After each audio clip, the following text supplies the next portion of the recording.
making money, jobs were being created. It was such a dynamic sector of the American economy.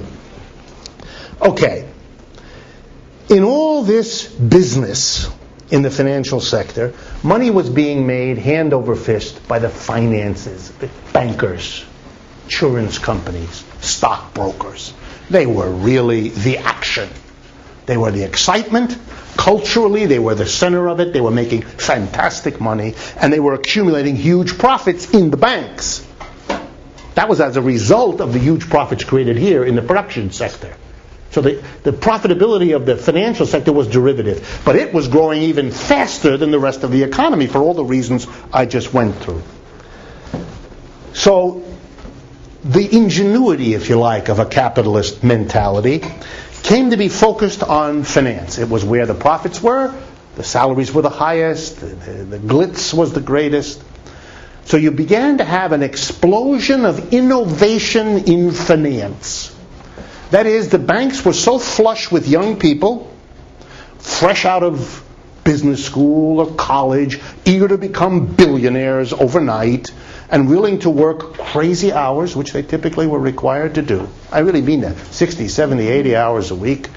The rule among them was, whatever the supervisor asks you to do, if it means on Saturday, you come in. You have no life for 8 years, but boy, will you be rich when that 8 years is over, and you'll be able to do to others what was done to you, and they did.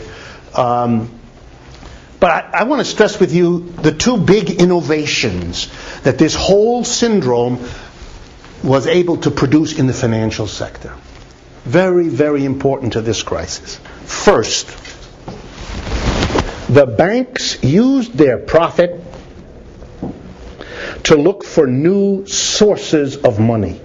They thought of themselves as profit-making engines, working at great speed with great results. So all they needed was more money coming in that they could turn into profitable uses. And the other thing they looked for was profitable uses.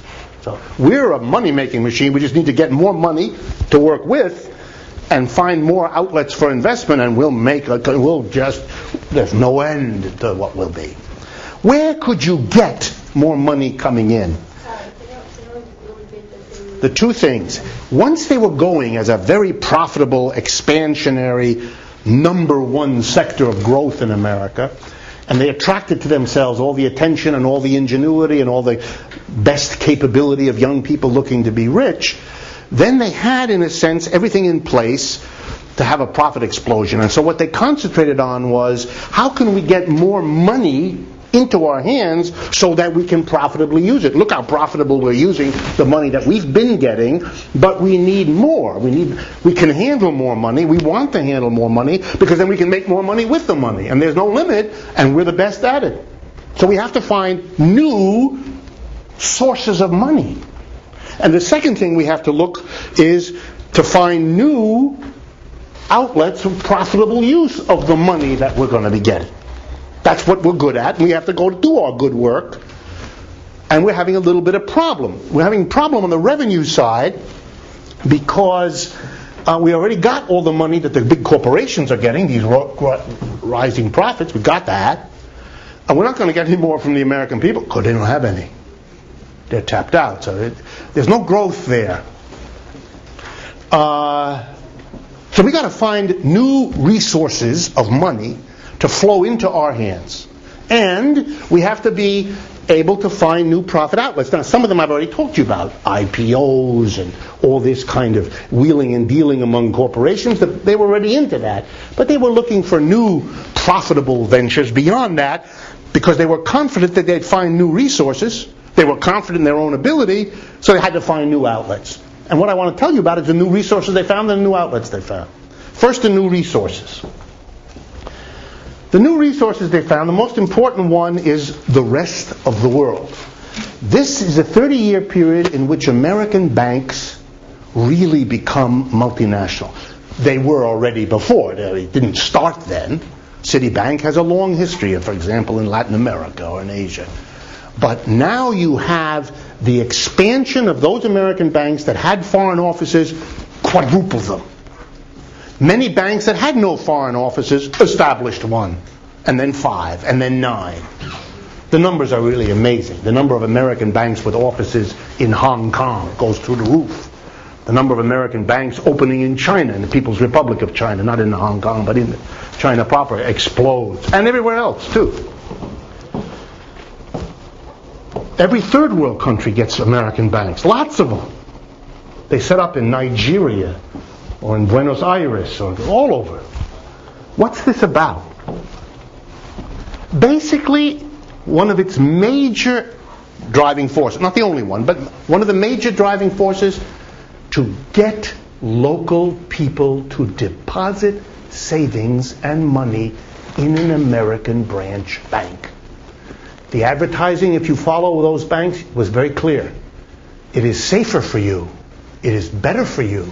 It is more profitable for you to be connected into the world economy through Citibank here in no place, Paraguay, than to be in the local Paraguayan, whatever it is, bank. A direct assault in this way, offering not only the supposed greater security, better connectedness, greater savvy in finance, but also offering better returns. It's very hard for a third world person to put his or her money in a less secure bank doing less well than what is perceived to be a more secure bank that offers a higher rate of return. That's not too hard. That's very difficult. And Americans' banks began to get their hands on the savings of the rest of the world, which they had not done before. That was a very important new resource. They were even able, with some deft diplomacy, which is a fancy term for bribery, they were able to get third world governments and even some second world or first world governments to deposit money in the local branch of the Citibank too, for all kinds of reasons. Of course, there was the old standing reason why an American bank goes abroad, and that is because its customers are multinational corporations, and you need to be located where your customer is doing business. Otherwise, your customer located in that country will have to do business with a local bank, and that may mature into an ongoing relationship with that other bank rather than you. So you needed to forestall that. So there were other reasons why banks went abroad. But one thing they began to notice was that the rest of the world had savings. By the 1980s, the American working class was so exhausted and so tapped out, it didn't save any more money. It's been famous now for 20 years, Americans don't save. But the rest of the world does. The mass of people in the rest of the world saves money. And the question is, where do they put it? Who gets to play with it while they save it? And the American banks decided they want to get in on that. That is very, very lucrative business. The other thing they learned is, it's a smaller phenomena, but it's becoming larger and larger, although it's a little faded now for obvious reasons. It turns out that America at that time, remember, one of the reasons the wages didn't go up was we had a big flow of immigrants. Okay, immigrants send money home. Question, who handles that transaction, which is very profitable, and into what depositing institution in the home country does the return flow from Mary or John who are working in Chicago? Where does it go? And the American banks began to see they don't want to lose the customer, the Chicago immigrant, when he or she sends money back to Poland or Paraguay or Nigeria or wherever. And so it became necessary to handle the transaction. If any of you will have friends who are immigrants who do this, you'll know that the fees that are paid by immigrants to send money home is, to use a technical term, robbery. It's extortionate high rates of fee. Citibank a few years ago bought a Mexican bank called Banamex. Banamex, the biggest bank in Mexico. The reason? To get its hands on the remittance fees of all those Mexicans in the United States that sent money home. Yeah? Is that even if you have the same bank in your country, the fees will be the same. Yeah, very high fee. Long ago, the banks all understood they had an absolutely captive audience, it's called. These immigrants have to send that money back. Their families depend on it. They can't. There's nothing else they can do. So you got them. Starting to change though, Yes. with ATMs and what. It's starting to change now. It's also beginning to really change because the business is drying up. Mexicans in huge numbers are leaving the United States to go home, and those that are here are sending smaller remittances, partly because many of them are unemployed or losing their income. So the whole business is in trouble, and of course the results for Mexico are beyond words. I said it to you I think once before, I'll say it to you again.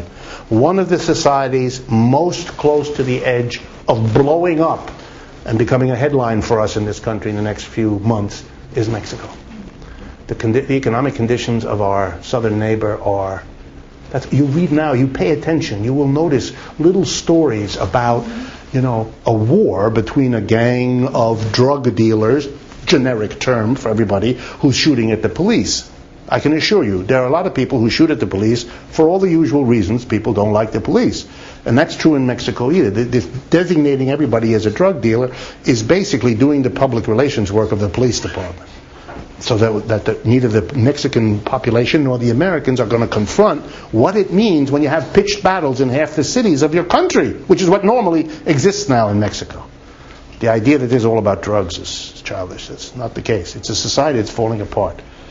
They exported millions of people to the United States because there was no work in Mexico for them. And there was work here. Those people who would have been an explosive unemployment problem inside Mexico were exported out of Mexico. Not only did that remove the problem of people for whom there was no work, it solved a lot of Mexico's problem because all those people sent money back.